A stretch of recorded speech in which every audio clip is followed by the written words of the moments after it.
네, 신약 마태복음 드디어 신약을 같이 읽습니다. 너무 좋죠. 구약보다. 그래서 신약과 구약의 나눔이 어떻게 나눠지느냐?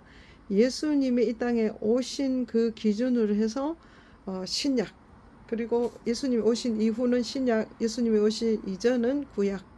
근데 그러면은 옛 구약은 옛 약속, 신약은 새로운 약속이죠. 그러면서 이제 새로운 약속은 이제 구약은 없고 새로운 약속이 있는 것이 아니라 구약에 하나님께서 약속하신 그 모든 약속이 성취되어졌는 상태를 성취된 것을 이제 신약이라고 합니다. 그래서 말씀 자체가 패턴이 막 바뀝니다. 유형이 그러니까 말씀하는 스타일이 바뀌는 거죠. 예를 들어서 거의 명령형입니다. 왜냐하면 다 이루어놨으니까 가져가라, 취하라 이런 뜻이에요. 그러니까 서로 사랑하라. 그리고 형제를 미워하지 마라. 서로 발을 씻기라. 항상 기뻐하라, 감사하라. 이런 거 있죠. 이렇게 아주 좀 성취되어진 부분을 아주 강조를 많이 합니다. 그래서 그리고 또 복음서, 그냥 기쁜 소식이죠. 복음은. 근데 이 기쁜 소식이 기뻐야 되잖아요. 근데 이 그 복음을 보면은 받는 대상에 따라서 약간 같은 내용이라도 다르게 좀 이렇게 조명을 해놨습니다. 그래서 특별히 마태복음 같은 경우에는 유대인을 대상으로 했습니다.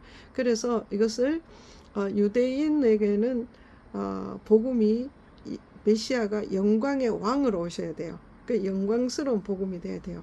그러니까 이것을 예수님은 그 왕으로, 메시아는 왕으로 오셔야 된다.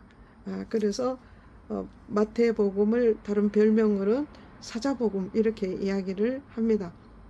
그래서 그 구약의 성취가 어떻게 이루어지는지 마태복음 1장을 보겠습니다. 그래서 1장 1절에 보면은 아브라함과 다윗의 자손 예수 그리스도의 계보라 이렇게 했죠. 지금 마태복음 시작이 지금 누구 이야기하는 거예요? 예수님 이야기하는 거예요. 그래서 예수님의 족보. 근데 이 예수님은 어떤 분이냐? 아브라함과 다윗의 자손 이렇게 하면은 원어적인 그 뜻이 조금 전달이 안 돼요. 원어적인 것은 어떤 것인가 하면 아브라함의 자손과 다윗의 자손 예수 그리스도의 계보다 이렇습니다. 그러면은 아브라함의 자손은 뭐요?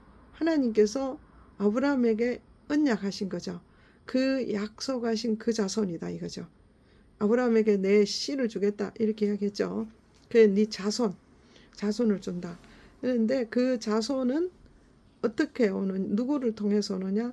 아브라함, 이삭과 야곱과 쭉 해서 유다 자손에서 다윗의 자손으로 와야 되는 거예요. 근데 다윗이라는 것은 유대인들에게 다윗 그러면은 어떤 그 생각이 있는가 하면 왕 이렇게 개념이요.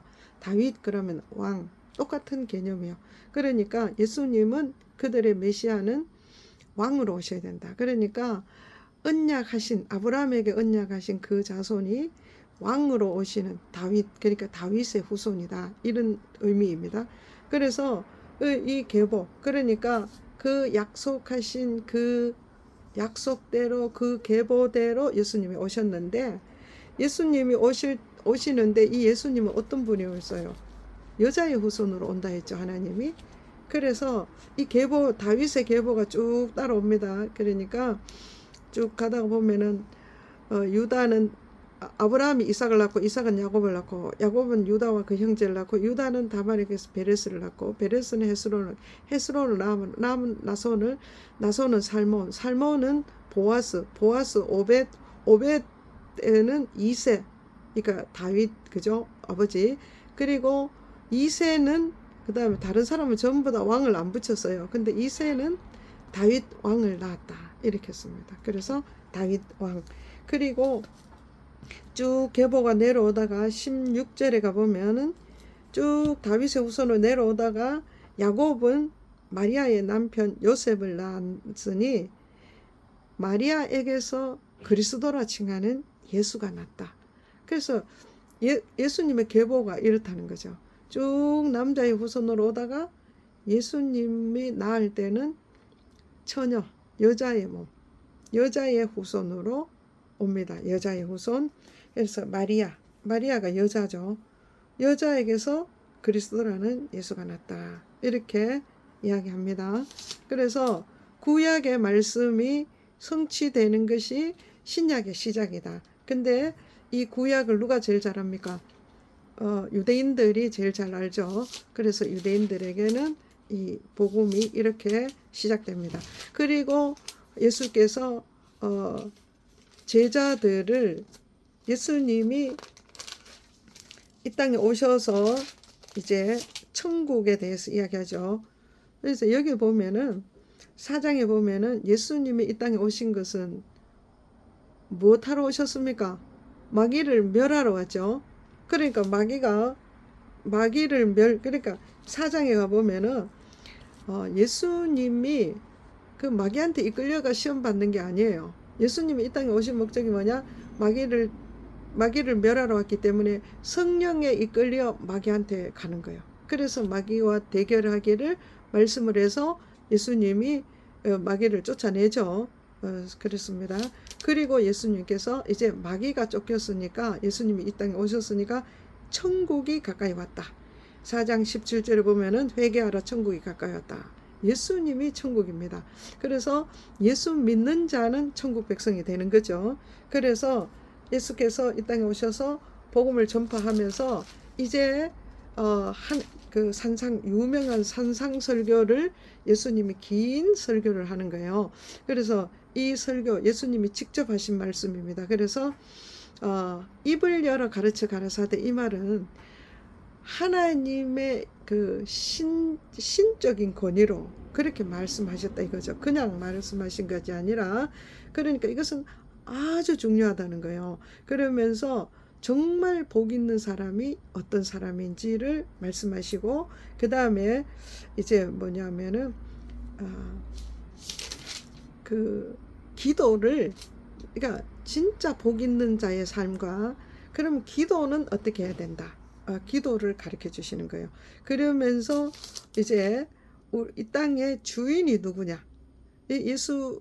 하나님의 나라가 이 땅에 왔죠. 그러면 하나님의 나라 백성의 삶은 복 있는 게 어떤 것이고, 그 세상의 복과 다르죠.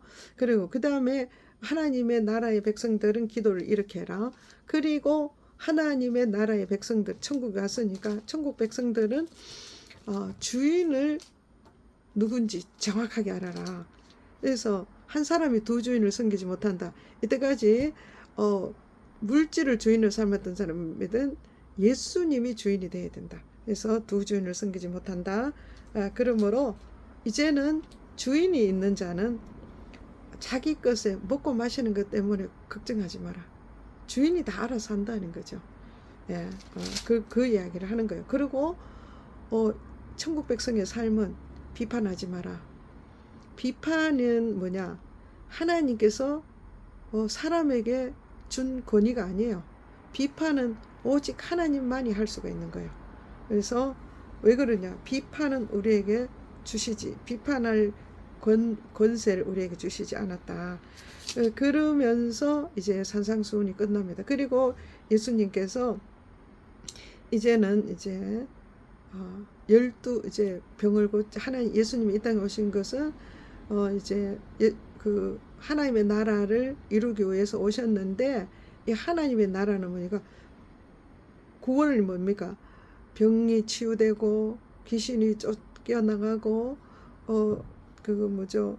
이런 그 보지 못하는 자가 보게 되고 걷지 못하는 자가 걷게 되고 모든 것이 막 회복이 되는 거잖아요.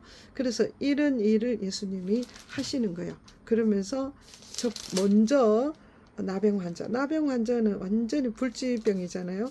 그래서 이 불치병, 그리고 또 예수님이 오심으로 인해서 유대인들에게는 너무나 놀라운 것이 이방인들이 구원받는 거예요. 그래서 이방인의 구원.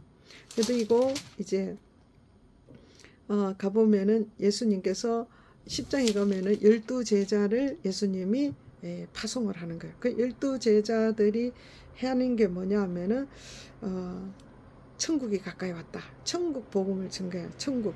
그래서 이 복음을 12제자를 불러서 이 복음을 증거하게 합니다.